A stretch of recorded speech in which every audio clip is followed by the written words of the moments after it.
Coming up on the Q30 Newscast. The State of the Union took place last week. Find out what students and administration had to say. And we cover a protest that broke out in the town of Hamden last week. Plus, sophomore housing selection is coming up. We have what you need to know about changes that are being made. All this and more coming up on the Q30 Newscast.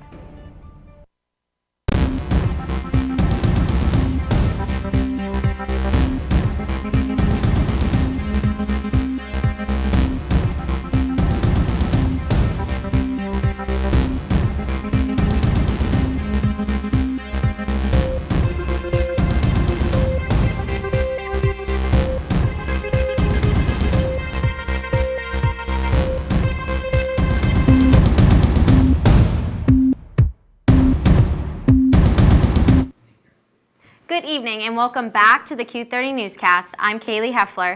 And I'm Jacob Resnick. This week we have plenty of Quinnipiac and Hamden news updates. To start off tonight, the State of the Union took place last Thursday. The State of the Union provides an open dialogue between students and administration. I have a recap of the event. This is equality. Quinnipiac's annual State of the Union took place last week, where students were able to have an open dialogue with administration. There was a panel of students as well as a panel of administration that included Don Sawyer, Vice President for Equity and Inclusion, Annalisa Zinn, Vice President for Academic Innovation and Effectiveness, Jennifer Brown, Interim Executive Vice President and Provost, Judy Olian, President of Quinnipiac University, Sal Filardi, Vice President for Facilities and Capital Planning, Monique Drucker, Vice President and Dean of Students, as well as Mark Vaholok, Vice President and Chief Financial Officer. Many topics were discussed, from food quality to parking, but a popular topic was the new bar. The new bar on York Hill is set to open the day of the Yale-Quinnipiac hockey game. I mean, I think we're targeting that as the grand opening. We're very close to being finished with construction and stuff, and we have everything lined up, and probably some extra wiggle room just in case there's a surprise or two, and some contingency plans, but we should open for the Yale game. It's going to be a great venue. The space will act as a place for 21-year-olds, but also host under 21 events as well. Two things. I'm sure I'll probably get a question about it, so I hope so.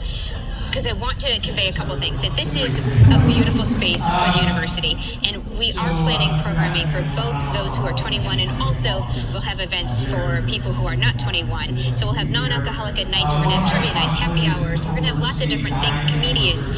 So we're really looking at this as a university space for our students of all ages can enjoy. We will have 21 and over nights because it's a pub, but we're also really excited to try different things out there as well. Improvements to Quinnipiac's counseling services were also addressed to students. What I'm really happy to tell you is that as of today, we are able to offer same-day appointments for our students. So if you go to the counseling services and you're asking for an appointment, we can get you an appointment today. In addition to these changes, Quinnipiac is establishing their own Bobcat version of LinkedIn called Bobcat Connect. This site will help students with resumes, connections, and much more. Hopefully now you can be connected to people who might have had similar career interests or career paths, individuals who can help write a resume and prepare for that first job interview. And so hopefully take advantage of the resource, because it will be both career prep, it'll be a chance to have coffee maybe with an alum who's nearby, who has raised their hand and said they want to be connected to existing students. And I think that's something I'll be working on long term with Todd here, who's the head of alumni affairs. Students are eager to see these changes implemented at Quinnipiac. For Q30 News, I'm Kaylee Heffler. Quinnipiac is changing their housing selection process for next year. Sophomore dorms will now only be doubles instead of including a triple. Contracts for housing must be signed by March 6th at 11:59 p.m. Selection numbers will then be posted March 17th. Katrina Manzari was elected as a Senator Justice by the Student Government Association in a cabinet meeting earlier today. In her new role, she will help oversee the Judicial and Ethics Board and ensure the confidentiality of all private information entrusted to the board. A new camera has popped up next to the Mount Carmel post office. Luca Triant has more on how it got there. Especially at peak hours, the post office at Mount Carmel campus can have very long lines. To help keep the lines shorter, one student government official got a camera installed. The camera's purpose? To allow students to see the line before they make the wait. So initially what my initiative was to install a camera as a live stream for the Starbucks line, and I wanted for students to be able to check in to see how long the line was and ultimately affecting their decision to get on the line or not. After talking to administration, they were in the works of doing a mobile order app which would do essentially the same thing. So that's when I moved towards the post office line because I know that that's another notoriously long line. Students both inside and outside the post office have agreed with the addition of a camera. Being able to know before you show up that, okay, my wait's going to be 5 minutes versus 25 minutes, it would be useful. I've had people come down here and the line's really long and this is the only thing they need. And if they had a camera, they could see, oh, the line's not long, I'll go down now, and they just come and pick it up. So I think it's really good. However, one student voiced their concern with the addition of this camera in such a public space. I feel like it would be smart, but at the same time I feel like it's kind of invasive. It's like the camera that they had at Starbucks to see how long got, and I didn't like it. I was kind of like a heads up. Like, I get the idea behind it and it would be good and innovative, but I also feel like just a wait time of see like how long the post office will take would be better. Being installed only last semester, this camera has yet to stand the test of time. For hopeful students, however, it could be a way to end long lines once and for all. For Q30 News, I'm Luca Triana. Accounting students at Quinnipiac are offering free tax help. Sessions for tax help will take place at the Keefe Community Center in Hamden, 3 to 8 p.m. every Thursday through April. No appointments are necessary, and professors from the School of Business will review each tax before it's e-filed. Quinnipiac hosted a panel discussion on the upcoming production of Rage earlier this evening. The play addresses gun violence in schools, and the discussion touches upon the decision to produce this specific play. Panelists include Elizabeth Dinkova, writer and director of Rage, Don Sawyer, vice president for Equity and Inclusion, Kalfani Chiror, assistant professor of criminal justice, and Scarlett Lewis, founder of the Jesse Lewis Choose Love movement. We have one school-related shooting per week, by the way. 2018 was the deadliest year on record for school shootings. People don't often realize that, but because we don't really hear about them too much anymore, and there's not always deaths, but we also had one per week in 2019. So it's our new normal. And so here we are to talk about it, to see it, to have this expression of it, and to try to solve it together. A Hamden man died Wednesday morning after being struck by a vehicle while standing at a bus stop on Dixwell Avenue and Wooden Street. The vehicle was moving northbound when it jumped into the southbound lane and struck two men who were quickly taken to Yale New Haven Hospital. The deceased, Maurice Messier, was 57 years old, while the other man, aged 59, remains in critical condition. And though a member of the Hamden community was tragically lost, another was saved, and was all thanks to one of Quinnipiac's own. Graduate student Courtney Vandermeer was honored by the Hamden Fire Department on Monday after performing emergency CPR on a man who went into cardiac arrest at a restaurant last month. Vandermeer is a physical therapy student here at Quinnipiac, and she said she's just glad the man is alive and doing well.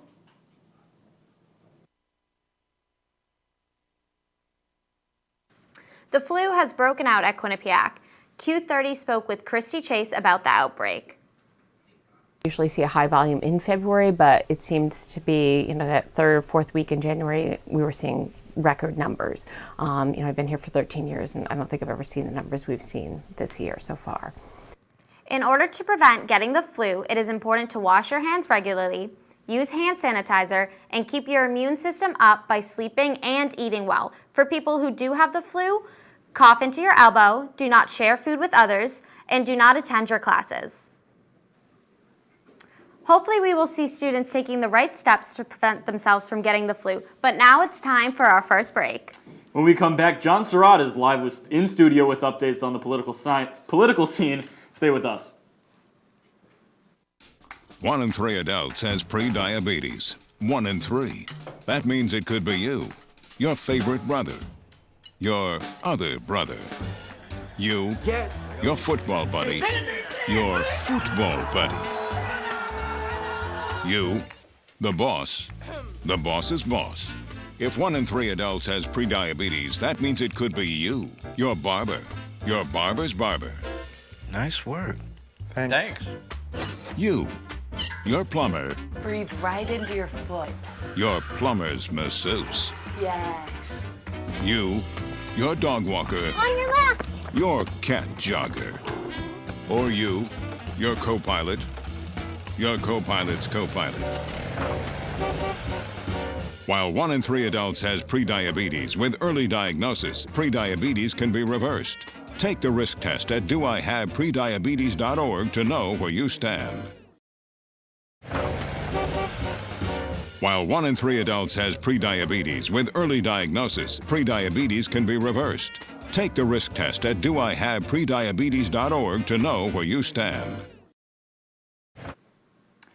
Parents protested in Hamden last week due to racially insensitive curriculum in an elementary school classroom.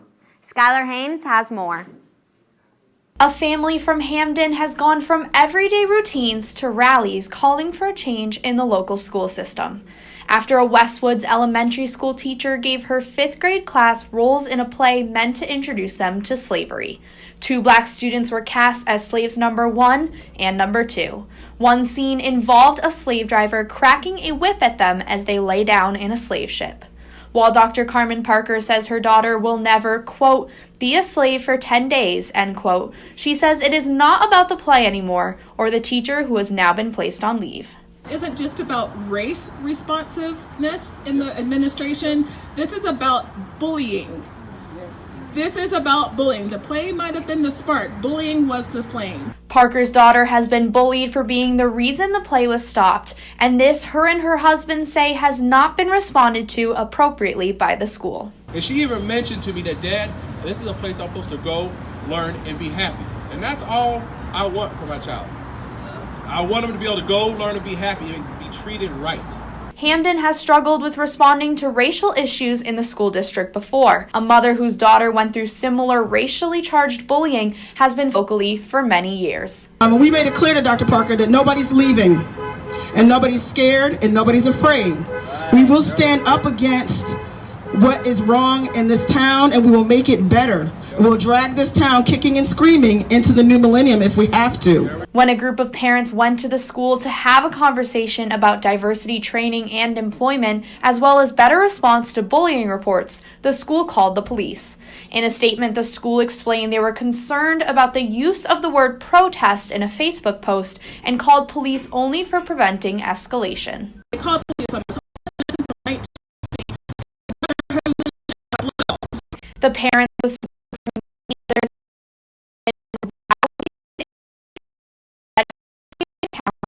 about using this event to start a conversation that will create lasting change. I stand before you tonight with no motivations beyond love, the love of a mother, and that love would tear down mountains and rain down fire to protect her children. Hamden Schools has responded on their website and said that they will continue to work on culturally responsive instruction through new programming. This has been Skylar Haynes reporting for Q30 News.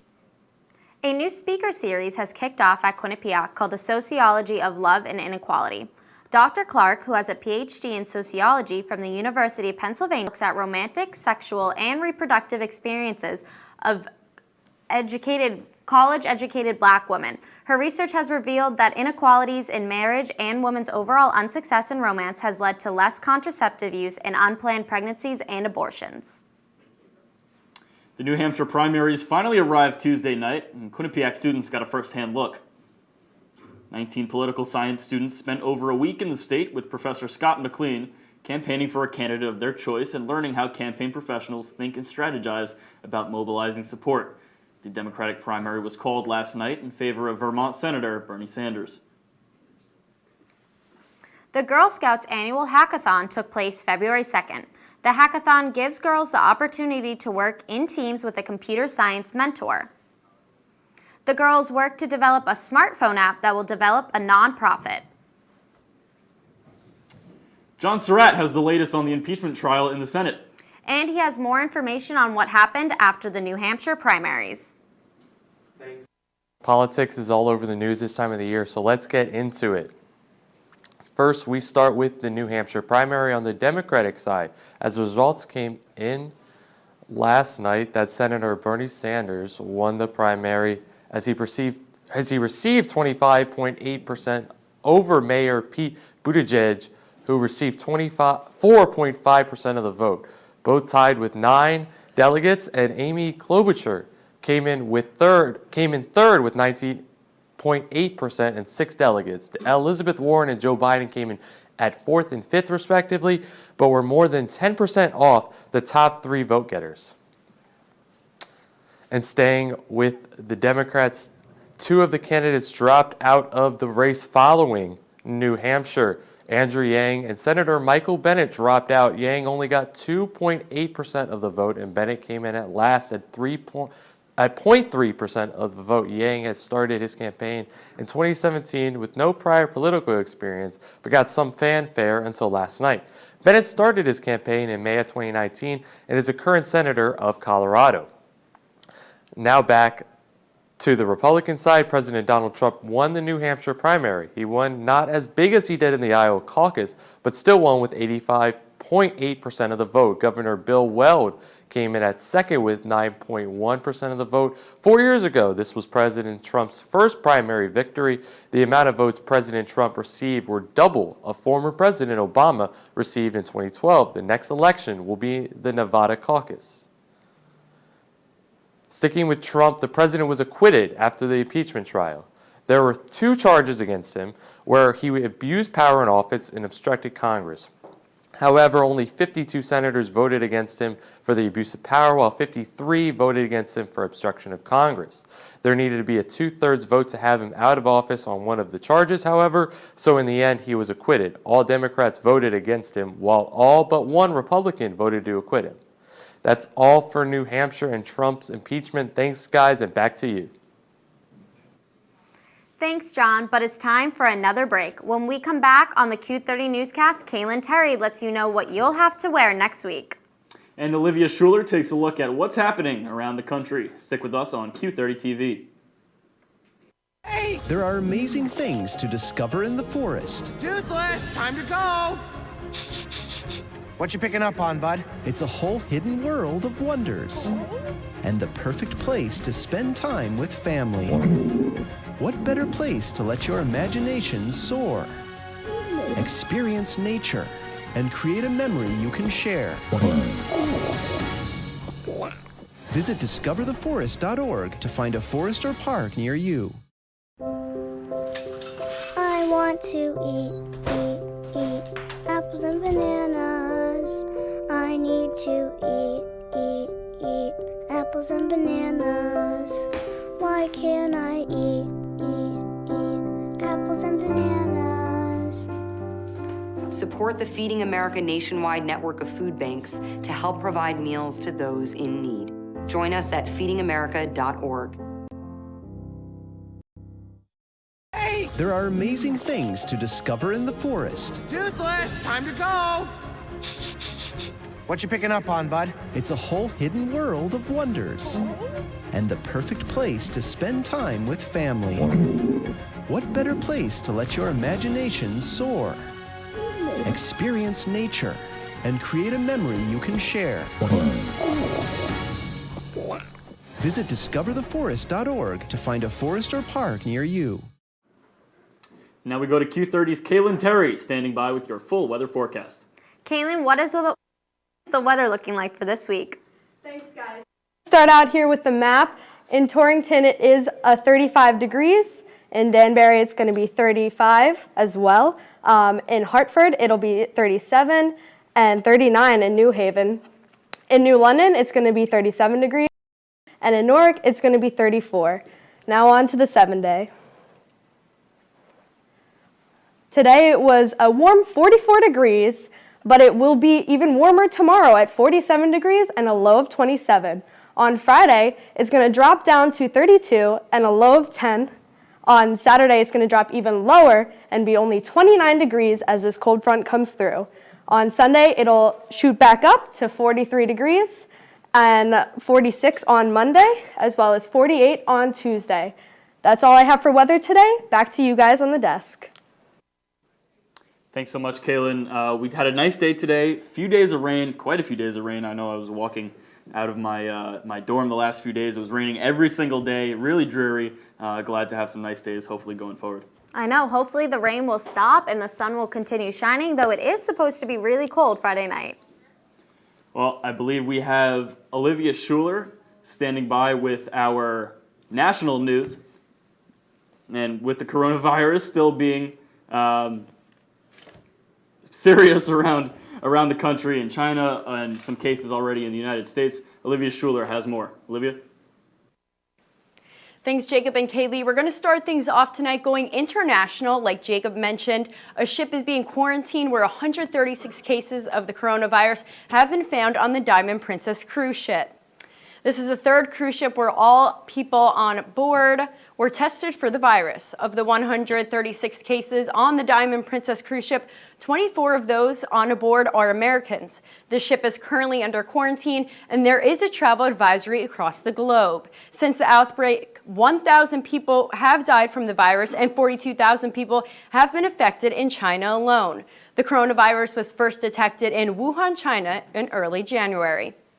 NBA legend Kobe Bryant passed away alongside his daughter Gianna and 7 others just over 3 weeks ago. On Friday, the two were laid to rest at Pacific View Memorial Park in Corona del Mar, California. The death certificate remembers Bryant as an author, athlete, and producer. His daughter remembered as a student and a coach. On February 24th, at 10 a.m., the Staples Center in Los Angeles is hosting a celebration of their lives.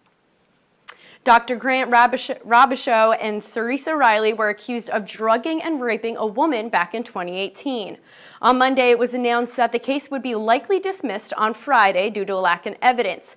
But yesterday, there was a turn in events. The accuser's attorney said, quote, "My client believes in her heart of hearts that she was the victim of sexual assault," end quote.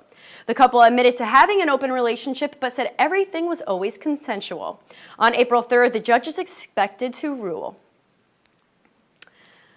Lester Mija, a Florida man, told police his daughter Madeline was abducted by strangers in his front yard when he ran in the house to grab his car keys. The girl was later found in Tallahassee with her biological mother. 3 other suspects were detained, including the mother's boyfriend. Mija admitted in a later interview that he knew his daughter's biological mother took her and was at work when it actually happened, not in the house getting his car keys. Mija made up this story in the hopes that he'd get his daughter back. The girl's mother and boyfriend have been arrested and charges were made on interference with child custody. That's all for this week's National News Update. Back to Kaylee and Jacob. Thanks, Olivia. Now it's time for another quick commercial break. We'll have your sports update and more. Stay tuned.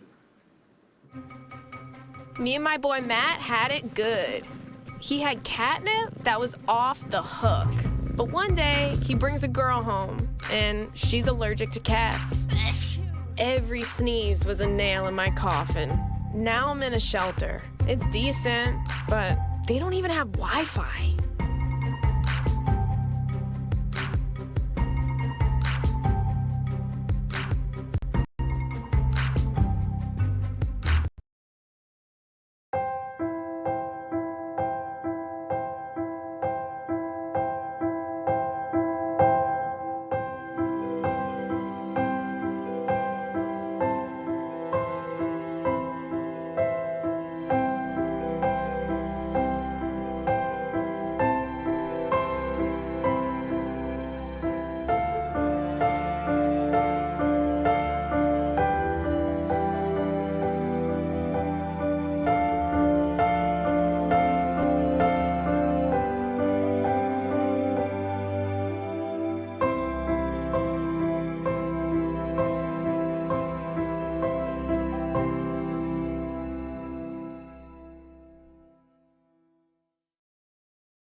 Welcome back to the Q30 Newscast. Quinnipiac Athletics are still going strong here. Jack Main is in the studio to tell us more. Jack? It was a busy weekend in Bobcat Nation with all 4 winter teams, plus the men's lacrosse team seeing action. We'll start with the Battle of Whitney Ave on Friday night. The men's ice hockey team went down to New Haven to take on rival Yale. It was a back-and-forth affair, with Yale taking a lead 55 seconds into the game. The Bobcats would go ahead on 2 goals by Alex Whalen and Hamden native Joe O'Connor. Yale would tie the game with less than 3 minutes to go in the third on a goal from Evan Smith. That would send the game to overtime, and less than 20 seconds into OT, the ECAC leader in points, Odin Tufto, ends the game with his 4th goal of the season. The Bobcats win 3-2.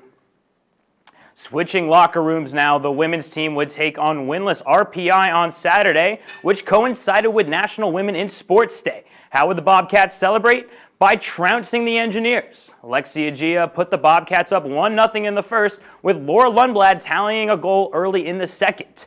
The Bobcats would go up 3-0 before RPI would get one back. But the star of the afternoon, Laura Lundblad, would tally 2 more goals for the Bobcats, giving her the first QU women's hat trick since Melissa Samaskevich in 2017. Here's what Lundblad had to say following the 5-1 win. Honestly, it was so exciting. I was just kind of amazed that it happened, 10 seconds left in the game, and the puck just sent it right up on my stick in front of an open net. It doesn't get better than that, so. The men's basketball team had a chance to take over first place this weekend in the MAC. After falling to Iona on Friday, the team would need a win on Saturday against Manhattan to stay on pace. This game would get off to a fast start with Michael Okafor slamming down the 362-hand jammer. Kevin Marfo would respond for the Bobcats with a dunk of his own. The Bobcats had a problem handling the rock in this one, committing 18 turnovers in the first half alone. After having to battle back in the second half, Aaron Falzone hits a Steph Curry-like 3, an absolute bomb.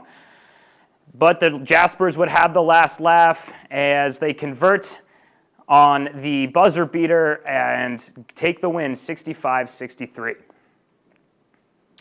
The weather might be cold, but the spring season is here. Men's lacrosse is back in action, playing 2 games in 2 weeks. The Bobcats lost Game 1 to number 16 Rutgers and took on UMass Lowell on Saturday. This was a close one from Lowell, but the Riverhawks would get this one done, taking down the Bobcats 10-9. John DeLuca and Jake Tomsick both had multi-goal games for the Bobcats. For Q30 News, I'm Jack Main. Kaylee and Jacob, back to you guys on the desk. Thanks, Jack. Quinnipiac is getting into the Valentine's Day spirit. Multiple organizations on campus are holding events related to the day. Q-Thon is fundraising for the Connecticut Children's Hospital by selling chocolate-covered strawberries. Dance Fusion was also tabling for Fusion Fest Sweetheart Edition. On Monday, SGA also held an event where students could interact with representatives while making Valentine's Day cards. Well, that is all the time we have for the Q30 Newscast tonight, but be sure to check out all of our content on Q30TV.com. And check out our Twitter at Q30 News for all your news updates. And for everyone behind the scenes, I'm Jacob Resnick. And I'm Kaylee Heffler. Good night, Bobcats.